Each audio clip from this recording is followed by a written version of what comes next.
Noong araw ng linggo, may isang pamilya na masayang kumakain. Sila ang pamilyang Lopez. Habang kumakain ang pamilyang Lopez, may napansin si Mrs. Lopez sa kanyang asawa. Mahal, kanina ko pa napapansin. Lagi ka na lang tulala. Mahal, ganyan talaga ako sa trabaho. Ang hindi alam ng kanyang pamilya ay may tinatago itong malubhang sakit.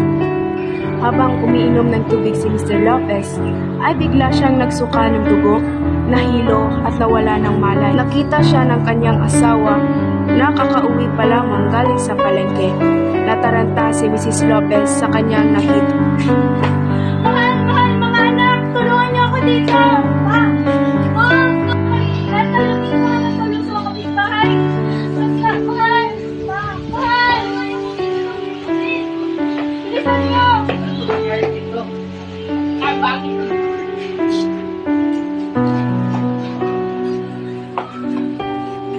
Humingi siya ng tulong at agad na dinala si Mr. Lopez sa ospital.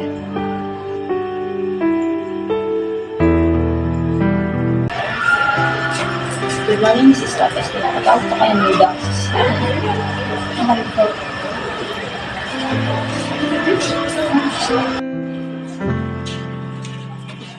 Good morning, Ma'am Lopez. May mahalaga akong sasabihin sa'yo, pero huwag kayong mabibigla. Your husband has stage 3 colon cancer at kumalat nito sa kanyang buong katawan. Ano po ba ang maaari namin gawin, Doc, para mapagaling ang aking asawa? Ginagawa namin ang lahat, Mrs. Lopez, upang mapagaling ang iyong asawa. Maraming salamat po, Doc. Mahal, bakit naman itinago sa amin na may colon cancer ka? Magpagaling ka, mahal. Mahal na mahal ka ng mga anak mo. Oo nga po, magpagaling ka. Hindi ko lang kami magpagaling. Makalipas ang ilang buwan, hindi na nakayanan ni Mrs. Lopez ang bayarin sa ospital at gamot ng kanyang asawa. Doc, ano ba ang maaari namin gawin? Pumunta na ako sa office. Mrs. Lopez, ito lang naiisip ko na.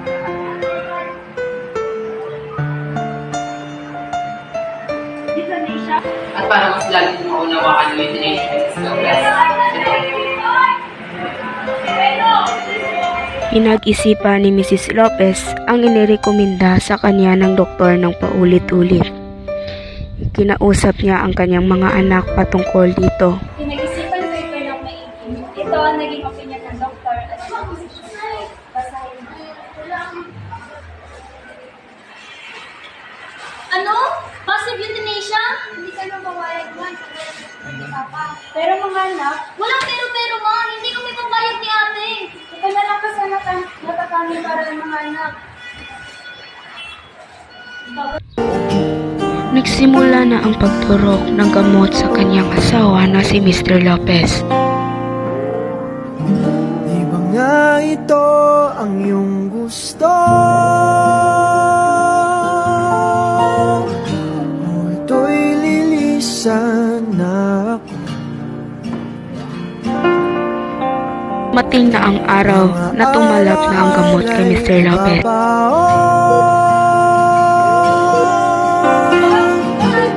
Ikip ang tamis ng kahapon. Hindi ko naman nangyayari. Hindi pa ako mo wala'y iingagan. Baka naman sa susunod na habang buhay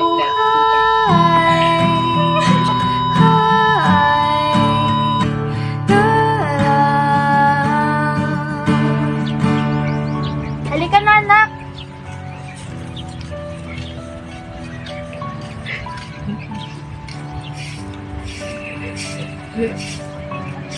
Mahal, ilang taon na rin ang nakalipas. Namimiss ka na namin ng mga anak mo.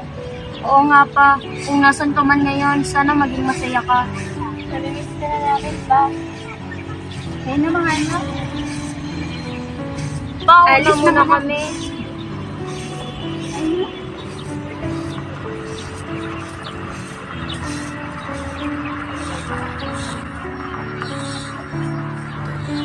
Walang magandang na idudulot ang paglilihim sa pamilya.